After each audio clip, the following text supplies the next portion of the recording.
नमस्कार। BA part first Sanskrit में हम हितोपदेश का अध्ययन कर रहे हैं। अभी हम कपोतराज और मूषक की कहानी पढ़ रहे थे। कपोतराज पिछली कहानी में कहते हैं कि जैसे सोने के कड़े के लोभ से एक यात्री का बाघ के कहने से तालाब में स्नान के लिए प्रवेश करना, फिर वहाँ कीचड़ में फंस जाना और बाघ के द्वारा उसे मार दिया जाना, ये घटना हुई। वैसे ही कहीं ऐसा न हो कि इन चावलों के दानों के लोभ में हमारी भी वही दशा हो। तो कबूतरों ने कहा, कथम एतत्, ये कैसे हुआ। इसके बाद कपोतराज कहानी सुनाते हैं। वृद्ध व्याघ्र और पथिक की कहानी है ये। सुवर्ण कंकणधारी बूढ़ा बाघ है और एक यात्री जो वहाँ से जा रहा है। अहम एकदा दक्षिणारण्ये चरन् अपश्यम्, मैंने एक बार दक्षिण अरण्य, दक्षिण दिशा के वन में चरण घूमते हुए अपश्यम, देखा। कपोतराज चित्रग्रीव यहाँ बता रहा है कि मैं एक बार दक्षिण दिशा के वन में घूम रहा था तो मैंने देखा कि एको वृद्धो व्याघ्र, एक बूढ़ा बाघ, स्नात, नहाया हुआ, कुश हस्त, दर्भ हाथ में लिए हुए। दर्भ मतलब घास के टुकड़े। घास के टुकड़ों को हाथ में लिए हुए सरस तीरे ब्रूते, नदी के किनारे पर, तालाब के किनारे पर ब्रूते कहता है, भो भो पांथा, हे यात्रियों सुनो, इदम सुवर्ण कंकणम क्रह्यताम, इस सोने के कंगन को ग्रहण करो। ततो लोभ आकृष्टेन केंचित पांथेन आलोचितम, तब लोभ से खिंचे हुए किसी यात्री के द्वारा आलोचितम, विचार किया गया। भाग्येन एतत् संभवति, भाग्य से ही ये संभव होता है। किंतु अस्मिन् आत्मसंदेहे प्रवृत्ति न विधेया, किंतु इस आत्मसंदेह, स्वयं की मरण की आशंका वाले विषय में प्रवृत्ति, उद्योग या व्यापार न विधेया, नहीं करना चाहिए।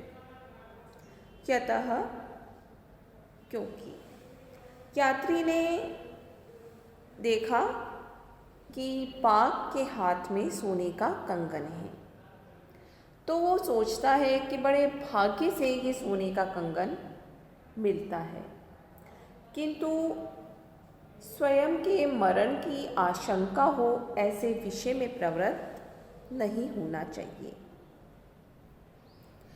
अनिष्टाद इष्ट लाभे अपि न गति जायते शुभा, यत्रास्ते विष संसर्गो अमृतम तदपि मृत्यवे। अनिष्टाद इष्ट लाभे अपि, अनिष्ट, अनिष्ट से तात्पर्य है अप्रिय, हानिकारक।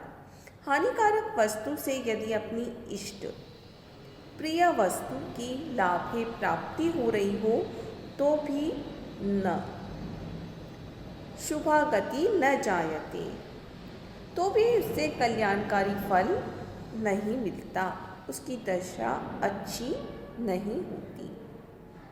यत्र विष संसर्ग, जहाँ पर जहर का मिश्रण हो, तत् अमृतम अपि, वह अमृत भी मृत्यवे भवति, मृत्यु का ही कारण बनता है, मृत्यु के लिए ही होता है। उपयुक्त श्लोक बड़ा शिक्षाप्रद श्लोक है। पथिक व्याघ्र के हाथ में सोने का कंगन देख करके सोचता है कि जैसे अमृत बहुत इष्ट वस्तु है, लेकिन विष का संसर्ग होने पर उसे त्याग देना चाहिए, वैसे ही अनिष्ट करने वाले प्राणी से यदि अपनी कोई इष्ट वस्तु मिल रही हो तो भी ग्रहण नहीं करनी चाहिए, क्योंकि अंततोगत्वा इससे दुखी होता है। सोने का ये कड़ा मुझे छोड़ देना चाहिए। फिर आगे वो सोचता है, किंतु सर्वत्र अर्थार्जन प्रवृत्तो संदेह एव।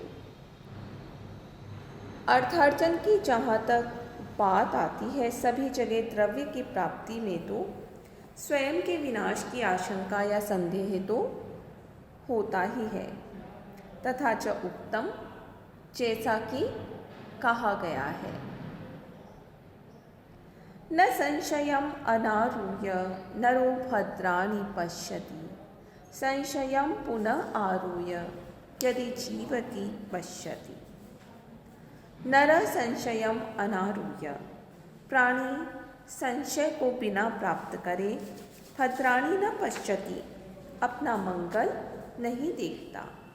पुनः संशयम आरूह्य, फिर यदि वो संशय को पार करके जीवित रहता है, तदा पश्यति, तो फिर वो अपना कल्याण देखता है। प्राणी के लिए धनोपार्जन बहुत कठिन कार्य होता है। पहले तो ये कहा कि मनुष्य को अपने को संकट में नहीं डालना चाहिए। फिर आगे कहते हैं, पर हर कार्य में संकट तो होता ही है। यदि प्राणी किसी न किसी प्रकार उस संकट को पार कर ले तो फिर उसे आनंद मिलता है। कहने का तात्पर्य यह है कि धन लाभ आदि जो शुभ कार्य हैं, उनमें जीवन मरण का संदेह तो रहता ही है। मनुष्य को इतना कुछ तो सहन करना ही पड़ता है, तभी जाकर इष्ट की सिद्धि होती है। तन निरूपयामी तावत, तो मैं इस चीज़ को भली प्रकार सावधानी पूर्वक पहले देखता हूँ, निश्चय करता हूँ। प्रकाशम रूपे, प्रकट में कहता है, कुत्र तत्र कंकणम, कुत्र तव कंकणम, तुम्हारा कंगन कहाँ है। व्याघ्रो हस्तम प्रसारे दर्शयति, बाघ हाथ को फैला करके दिखाता है। पांथो अवदत्, यात्री ने कहा, कथम मारात्मा के त्वयि विश्वास, हिंसक या मारने वाले तुझ में विश्वास कैसे हो। व्याघ्र उवाच, व्याघ्र बोला, शृणु रे पांथ, हे यात्री सुनो। प्रागेव यौवन दशायामहम अतीव दुर्व्रत आसम, पहले यौवन दशायाम, युवावस्था वाली स्थिति में मैं अतीव दुर्व्रत, बहुत हिंसक बुरे आचरण वाला आसम था। अनेश गो मानुषाणां वधात्, मैं पुत्रामृतादारश्च, अनेक गो मानुषाणां वधात्, अनेक गायों और मनुष्यों के मारने से। मैं पुत्रा, मेरे पुत्र और दाराश्च, स्त्री व्रता सब मर गए। वंशहीनश्च अहम, और मैं वंशहीन हो गया, मेरे कुल में अब कोई भी नहीं बचा।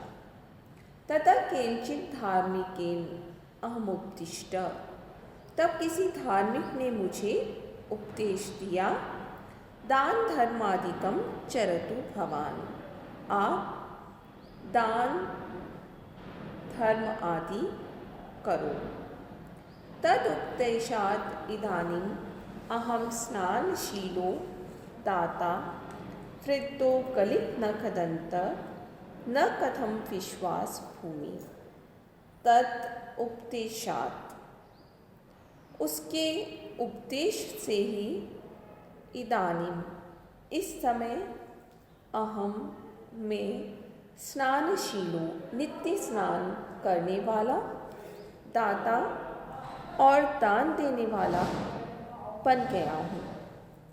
वृद्धो गलित नख दंत, मैं बूढ़ा जिसके कि नाखून और दांत भी टूट गए हैं,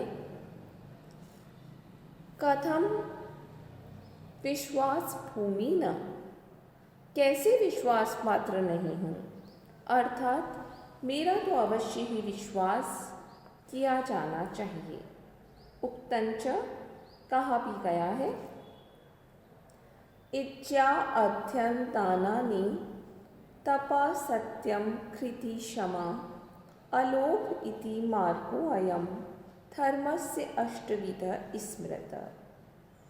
इच्छा यज्ञ करना, अध्ययन स्वाध्याय करना, दानानि दान देना, तपा तप करना, सत्यम सच बोलना, कृति धैर्य रखना, क्षमा क्षमा करना, अलोभ लोभ का अभाव, इति अयम धर्मस्य, कि इस प्रकार का धर्म का अष्टविध मार्ग स्मृत, 8 प्रकार का मार्ग माना गया है।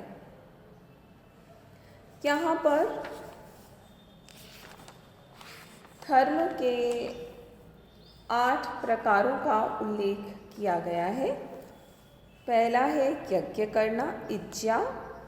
दूसरा अध्ययन स्वाध्याय करना। तीसरा है दानानि दान देना। चौथा तपस्या। पांचवा सत्य सच बोलना। कृति धैर्य रखना।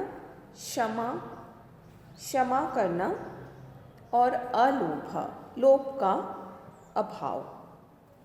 इति अयम धर्मस्य अष्टविध मार्ग स्मृत, कि 8 प्रकार का धर्म का मार्ग माना गया है।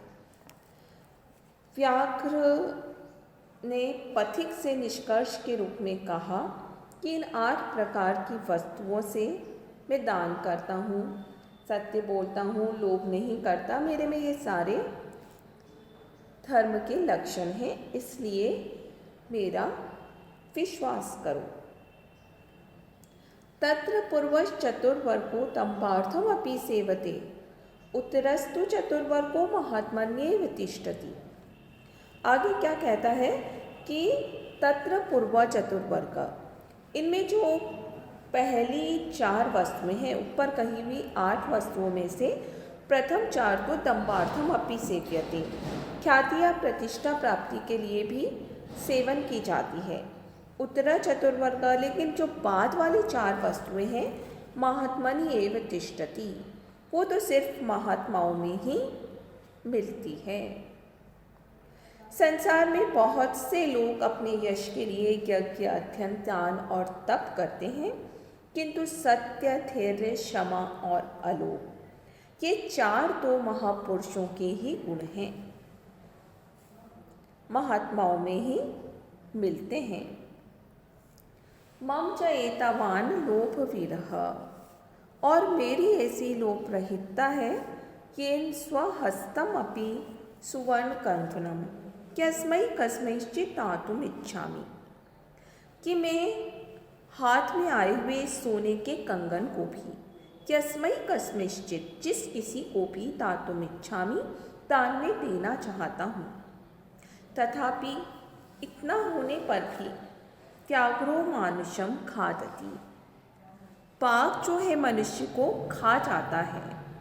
इति लोकअपवादो दुर्निवार, ये जो लोक अपवाद है, लोक निंदा है, उसे दूर नहीं किया जा सकता। यतः क्योंकि कथा अनुगति को लोक कुटनीम उपदेशिनीम प्रमाणयन्ति नो धर्मे यथा कोघ्नम अपि द्विजम। लोक गतानुगतिक संसार क्या है? एक दूसरे का अंधानुकरण करने वाला है। धर्म के संबंध में यथा गोघ्नम अपि द्विजम, जितना सम्मान एक गो हत्या करने वाले द्विज को देता है, ब्राह्मण को देता है, तथा उपदेशिनीम कुटनीम नो प्रमाणयन्ति, सदुपदेश देने वाली कुटनी व्यभिचारिणी स्त्री को वो सम्मान नहीं देता, प्रमाण नहीं मानता। यहाँ पर ये कहा जा रहा है कि संसार में फेर चाल चलती है। संसार में लोग ब्राह्मण के वचनों को ही प्रामाणिक मानेंगे, फिर चाहे वो गो हत्यारा ही क्यों न हो।